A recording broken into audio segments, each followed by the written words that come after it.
looting businesses there. This as forces loyal to Manuel Noriega, including members of the so-called Dignity battalions, are battling U.S. troops. The U.S. controls major Panamanian military bases today. Defense Secretary Dick Cheney told CNN that some American troops could be home by Christmas. Noriega is still at large, but Cheney says a $1 million bounty on Noriega's head has developed several leads.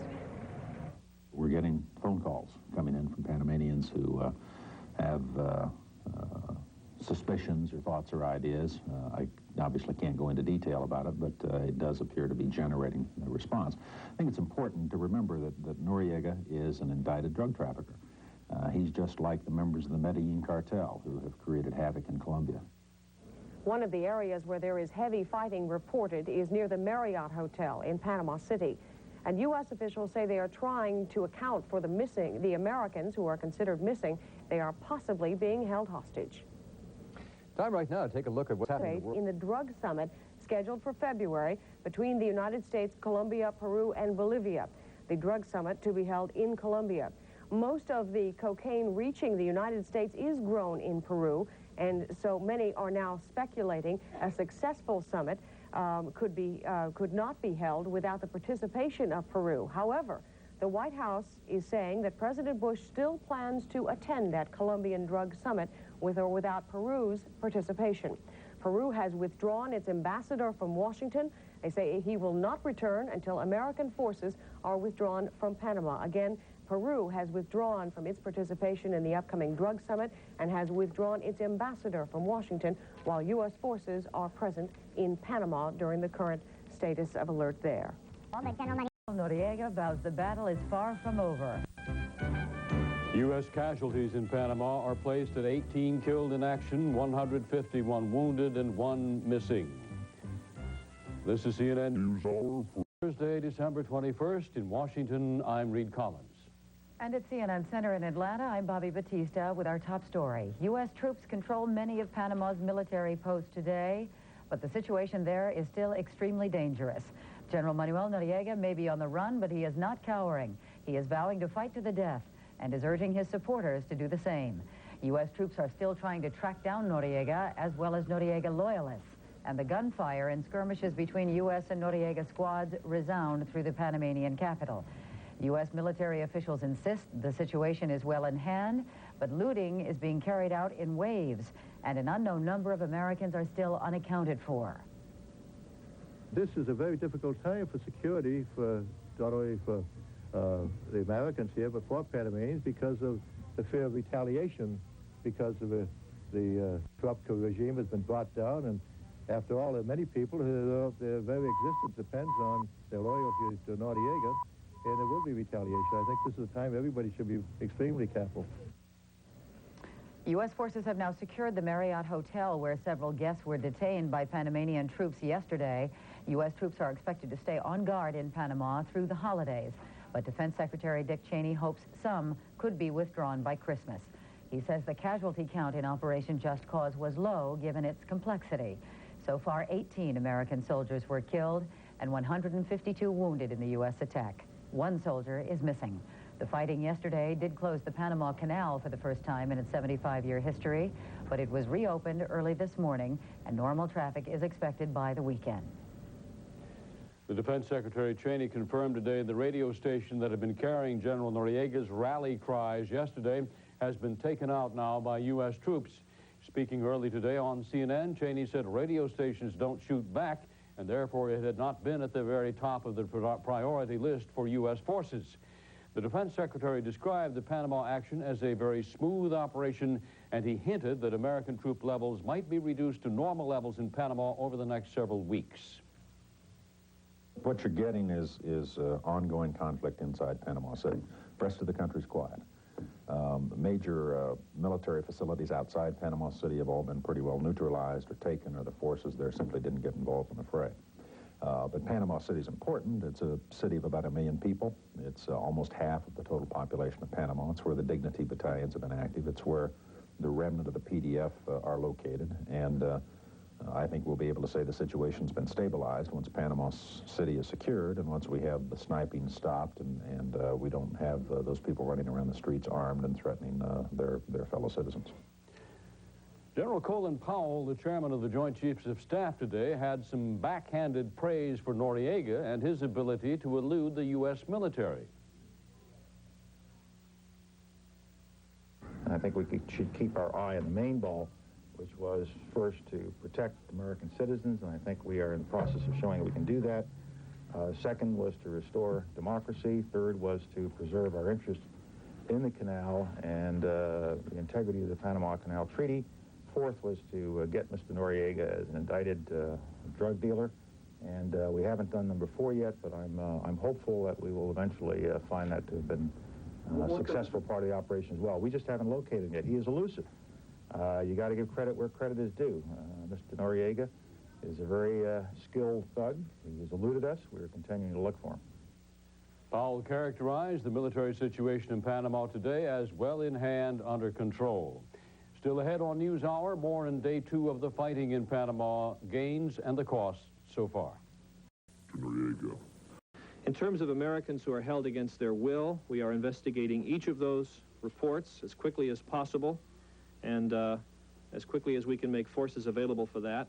We've had about a dozen such reports. 3 of them are still considered actively being pursued, and that includes the Smithsonian employees from San Blas Island. It includes John Meyerson, the CBS News producer. We take them all very seriously, and to provide details on the resolution of those situations as they become available. As for the latest casualty figures, 19 killed in action, 117 wounded, and 1 missing. Now, I would caution you, as always, that these figures are subject to change. We do our best, but I can only report those to you that we have confirmed at this point. As for the Panamanian Defense Forces, and I'm sure General Kelly and Admiral Schaefer will have more for you, the numbers that I have is 59 killed in action, 66 wounded, and more than 1,500 prisoners.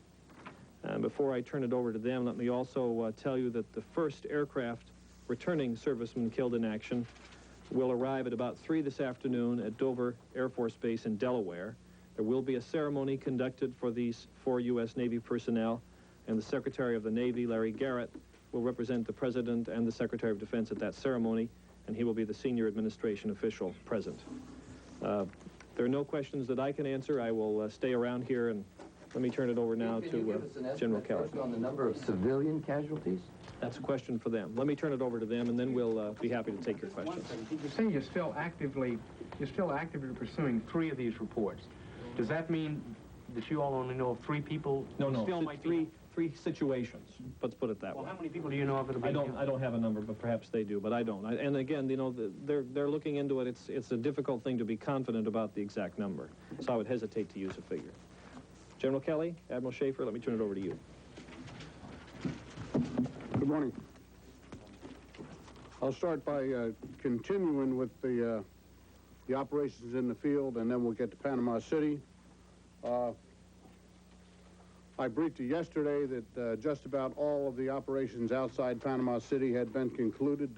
That is correct, remains correct. Rio Hato is quiet. The 82nd Airborne up in their area of operations finished their work yesterday afternoon. When they got to Fort Cimarron, Battalion 2000 wasn't there. As I had indicated, they had taken or reduced the cavalry squadron position at Panama Vieja yesterday afternoon, and at Tinajitas, the 1st Infantry Company was reduced yesterday afternoon. The forces, the regular forces in Panama City at the Comandancia, Fort Amador, and other places had been reduced, and that's complete now. Of course, the situation over in the Marine Corps sector, Task Force Semper Fi, was quiet yesterday, and the situation remains unchanged up in the Task Force Atlantic sector. Cologne is quiet. The Panama Canal, as you know, was operating partially yesterday. Some ships were moved out. We expect that it will be operating somewhat again today. So that part of the situation has not changed much from yesterday. You want to get the other map up here, John?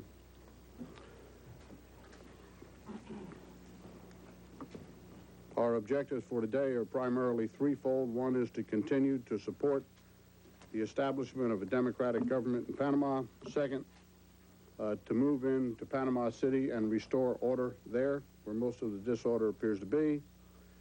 And the third one is to continue to track Mr. Noriega in an effort to capture him.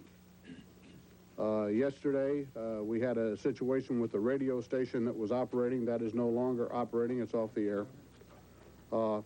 We had some individuals at the Marriott Hotel who felt threatened. Last night, the 82nd Airborne went and secured them, and actually today evacuated them from the Marriott Hotel, and they are en route to Tucumán Airport.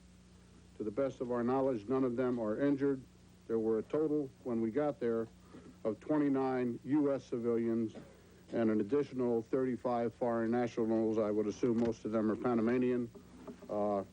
The airborne went in and got them with Humvees, the wheel vehicles, and are in the process of bringing them out as of the time that I left the operations center. There's a lot of areas in Panama City where problems exist. We just talked about the Marriott Hotel. We understand there might be a problem at the Siricul Hotel. Alto de Golf is Noriega's residence. The Legislative Assembly building is now secure, and it is possible that Mr. Endara will elect to go there to operate from as the Chief of Staff. I mentioned down at Fort Amador, the final resistance has been quashed. So as far as the organized resistance is concerned, that's pretty much been taken care of. As far as people in Panama City who are armed, both dignity battalions and some Panama Defense Force individuals, they are in that city. We are moving in today to get them. The reinforcements have all arrived in Panama. The major reinforcements will constantly have little things going in and out. But the 7th Infantry Division closed this morning, and the 16th MP Brigade closed this morning. So both of them are available to the commander.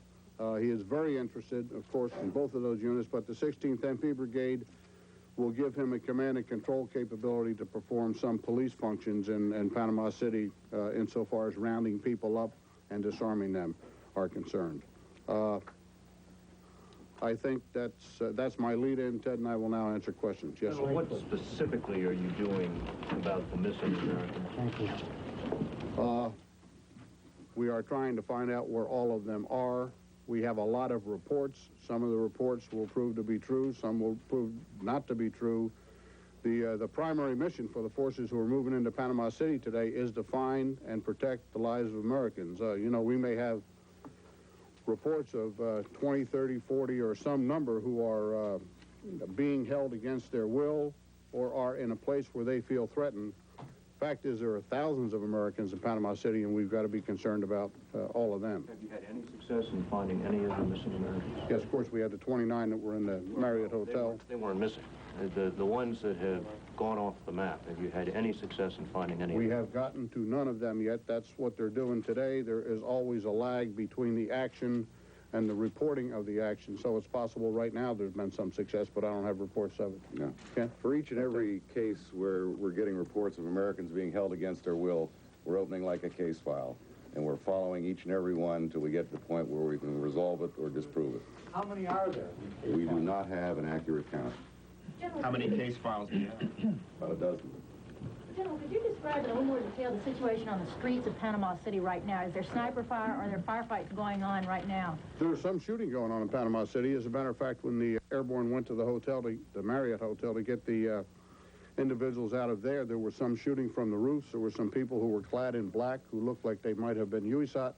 That is the Panamanian Special Forces. We do know that there are Dignity Battalion people in Panama City who are armed in the streets. Interestingly, the people down there, the individuals down there, got a phone call from Noriega's brother-in-law. I don't have his name. Do you have his name? Sierra, Lieutenant Colonel Sierra. Who wanted to surrender, and he had 15 PDF individuals with him. And on a humorous side, there were 20 Panama Defense Force soldiers in Panama City yesterday walking along the street in their underwear. They had taken their uniforms off and were looking for an opportunity to give themselves up. General, we understand that the Nicaraguan and Cuban embassies have been surrounded by U.S. forces. Is that correct, and if so, why? The Nicaraguan and Cuban embassies are under surveillance by U.S. forces. They have not been surrounded by U.S. forces.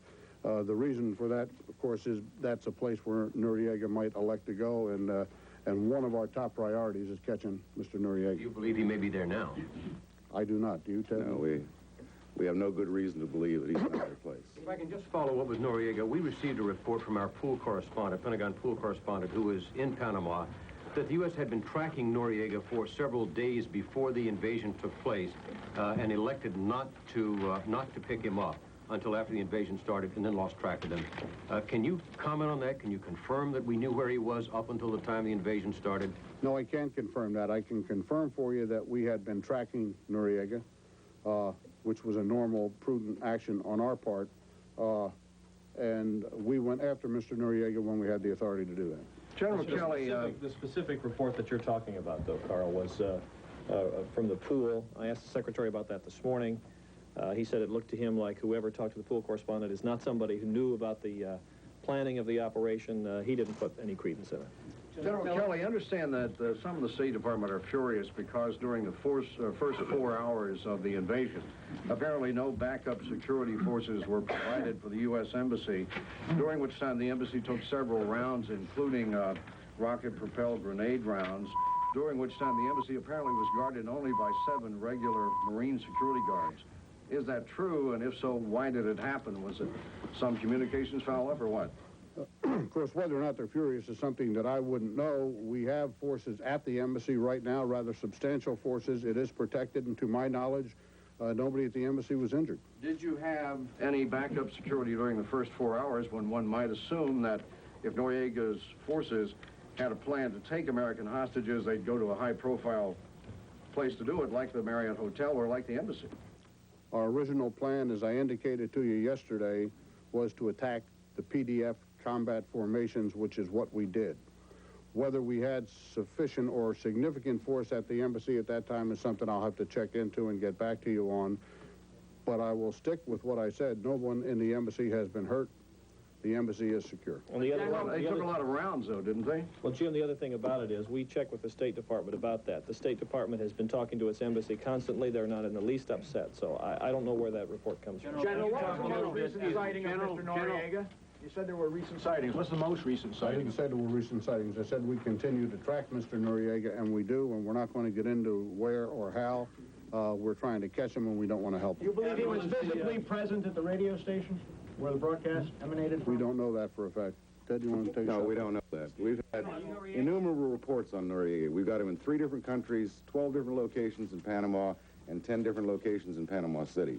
We do believe he remains in the country. What is the nature of the resistance that you're encountering in Panama City? Is it organized, or at this point is it just individuals firing at U.S. operations? Difficult to say. We just moved into Panama City this morning. We're still getting reports in. It appears that there is at least some resistance that could be organized, and there's an awful lot of resistance that is not. What about outside? Or an awful lot of activity. I wouldn't call it resistance. Up in the north, which has long been regarded as Noriega strongholds, there are reports that his people control the entire province. There have been no U.S. troops up there, as I understand it, so it would be reasonable to assume that that has become a rallying point.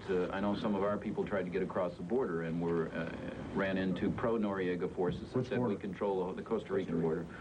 What is the situation up there? Does this mean that American forces are going to have to go north and do jungle combat throughout that whole province?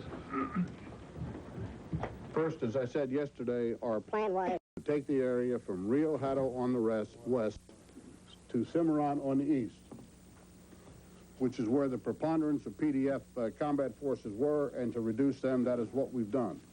That, ipso facto, means that we have not put force out in the west near Davad. We do not have forces up in the north. We do have a plan. It is phased. When it comes time, we will do what is necessary, and we don't view that as a problem right now. Excuse me, General, you said you reached Fort Cimarron there and found that Brigade 200 was... Battalion 200, I beg your pardon, was gone. They strongly support Noriega. Where did they go? Do you have any idea? I mean, did they just melt away, or did they go en masse up the north? They, as far as we know, melted away in that they're not there. We carry them as a possible future problem.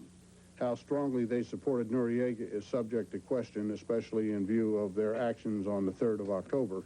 But I don't have a definitive answer as to where they went or what they're doing. It is possible that many of the PDF individuals, dignity battalions, and other Panamanians are waiting to see how this thing turns out before they commit themselves, because they have been, you know, they've had problems in the past. You still have unaccounted still a cohesive unit, though, or has it just... We don't have any idea. No idea. You still have unaccounted for... They're not cohesive as far as the areas that we occupy are concerned. Sure, but if they moved away from your region, would still be there massing and waiting some kind of order, correct? That's possible. If they stayed together as a cohesive unit, I would have suspected we would have seen some reflection of that, and we haven't seen any. How big is it? How big is what? Battalion 2000? I forgot the number. They could be anywhere 500 to 800. It's not a very big organization. How many of them are left? They didn't show a great deal of stomach for the fight on the 3rd of October. Any new details on the death of the female civilian? Sir? Any new details on the death of the female civilian? Other than the fact that she was killed, no. We do believe that she was killed by the PDF, but I don't know that for certain. She was a dependent and a school teacher, by the way. Of the 1,500 prisoners, is that from the 15,000 members of the total PDF, or is it from the 3,500 that are the regulars? Can you break down the 1,500 prisoners? Break them down. I believe just about all of them are regular. Don't know that for certainty. They're being collected. They have yet to be interviewed. They're being screened, so we won't have all those answers for a while. What happened to the other 2,000? Do you think that they're out, or they just sort of gone into the Panama City, sort of sitting around waiting to see what happens? Or Battalion 2000? No, the 2,000 additional PDF people originally were there. What happened? Are they in the jungles? Did they melt into the cities? Where did they go? Some of them have gone out of town. Some of them have stayed in. Some of them may be prepared to fight. Some of them may be watching to see what's going to happen. Some of them are already surrendering. Some of those 1,500 prisoners are people who just gave up. So that situation remains unclear. Recall, I said we just moved into the city today. The troops are very busy down there. I've been on the phone to them as much as I dare, because they are very busy and they don't need necessarily to be bothered by me, but I think by the end of the day we'll see some pretty decent progress. U.S. casualties? Do you have any word on the U.S. casualties, where they came from? We know 4 SEALs apparently died. Was it all in the same area? Can you give us any... No, it was spread pretty much throughout the area. SEALs were all in the same area, were they? SEALs were in several areas. But the 4 SEALs who were killed were probably all from the same area. And I don't know that, excuse me, Ted, let me just look here a little bit more. Yeah, I know that. As much detail as you can about all of the... Of the 19 who were killed, we had 1 from Task Force Semper Fi, that's on the west of the canal. We had 2 from Task Force Pacific, that's up where the 82nd Airborne was. 1 MP Augmentation. 4 from Task Force Bayonet. I think you'll find that that was probably the SEALs. 1 from Task Force Atlantic. 10 miscellaneous. Do you have a sense of Can you give us any of the circumstances? Can you give us any of the... What was that firefight about? Sir? Apparently the SEALs were engaged in a hellacious firefight because many of the Navy wounded were also coming from that same... As you recall, in the initial plan, one of the objectives was PTY Airport, where Noriega kept his airplane. That was assaulted by that SEAL team, PTY, P-A-T-I-L-L-A. That's in Panama City. That's also the airfield where the 7th Infantry Company flew into on the 3rd of October when they were in a counter-coup role. The airfield was defended. There was a firefight, and we took some casualties. We took the airfield. We hold the airfield. The runway is interdicted, and we are in the tower. So we didn't get out on a plane ahead of We did not get out on a plane from PTY Airfield, no. Sir? That was the 4 SEALs? I believe it is, yes. Is USAT operating as an organized unit at this point? We don't know that for sure. We saw some people, as I said, in town today that looked like they were USAT, but we haven't run into any resistance that one could really call organized. People on the tops of buildings is the kind of things I'm talking about. A lot of them in your POWs? No, I don't believe we have. General, besides Panama City, when are you moving into the other places that are not the western and the northern? Yes. Are you moving there at all? We will be into Panama City today, and that's all I'm going to say on that. On the weapons, $150 a pop for the weapons. How many weapons have you collected, and how are you handling this? I mean, are troops walking around with cash in their pockets? Are you taking names? Have you collected a lot of weapons? Was just announced this morning. You mean down there? Yes. We are still getting the implementing instructions together. Right now, the command is issuing chits for weapons that are turned in. I don't have numbers on weapons that have been turned in. But these troops will give chits, collect a weapon and give a chit, and then those people can turn them for money. General, given the situation, how long do you think United States forces are going to stay in Panama? As I said yesterday, I don't think this is a long-term operation for the reinforcements. I don't think they'll be there months or years, but we don't have timelines. They will probably be there a period of time. They'll be there long enough to get the job done. General, how are you spreading the word about the bounty on Noriega in Panama, and have you had any nibbles for that bounty yet? Ted, you want to take that? We've had lots of nibbles. Mostly, part of the problem is in trying to track Noriega is when the award was announced, suddenly the number of reports and his locations has gone up dramatically. A lot of it turns out to be very bogus.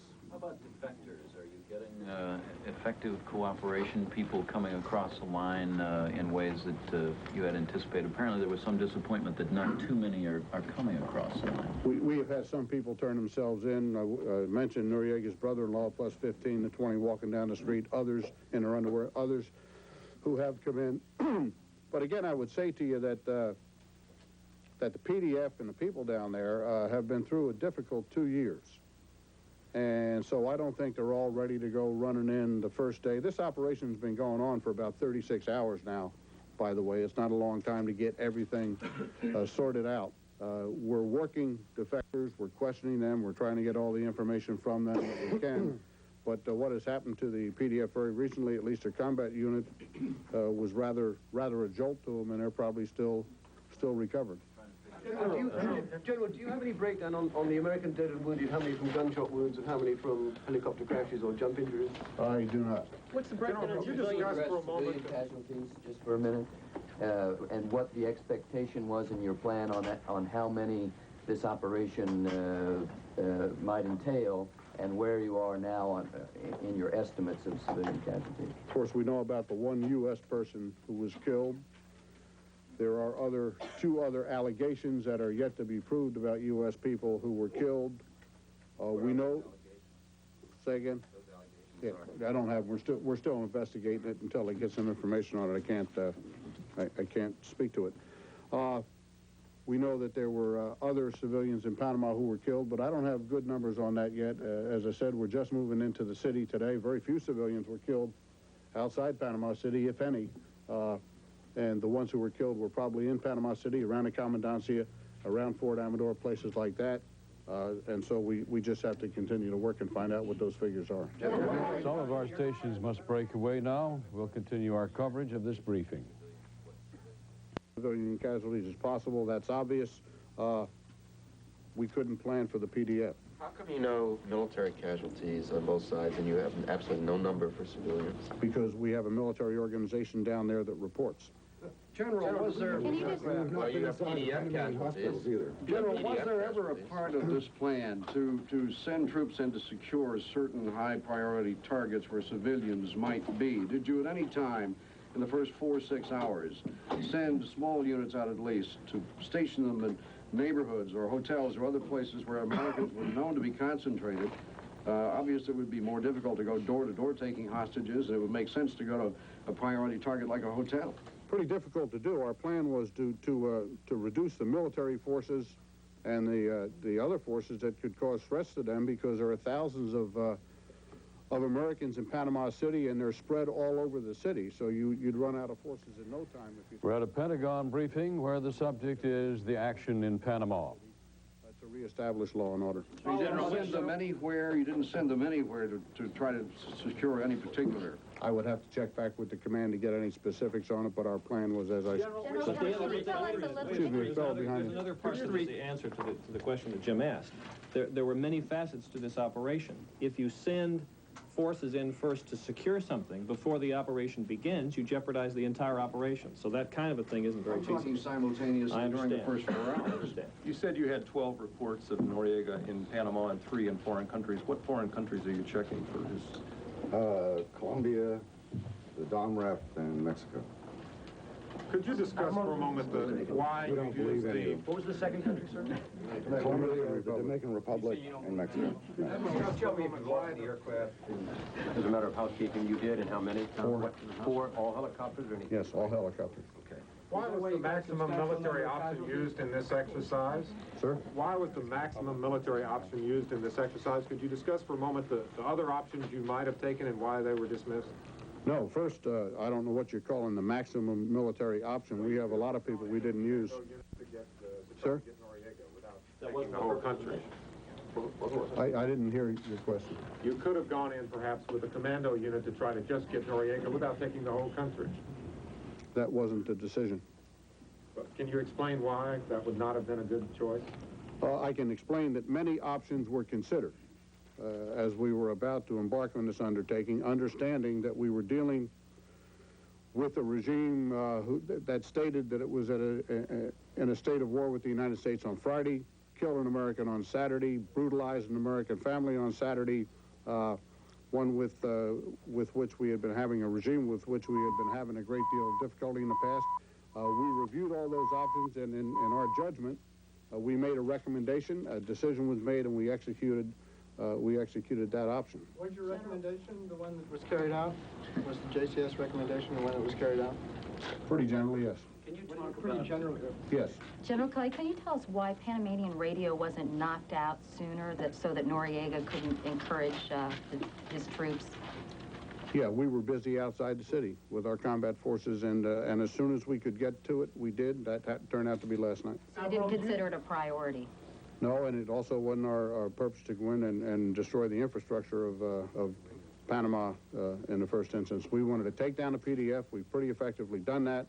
We wanted to restore law and order. We're doing that today. I think that we'll see some good results from that, and then we'll see what the next problem is and proceed to it. Admiral, do you believe that Noriega is commanding any sort of a force now, or is he operating by himself, or do you have any I wouldn't want to go into very many details, but no, we don't think he's effectively commanding anything at this time. What's the task force? But he's an inspirational leader. I mean, isn't that a problem as far as the U.S. is concerned? The fact that he is there and is a spiritual figurehead to whatever movement may or may not emerge?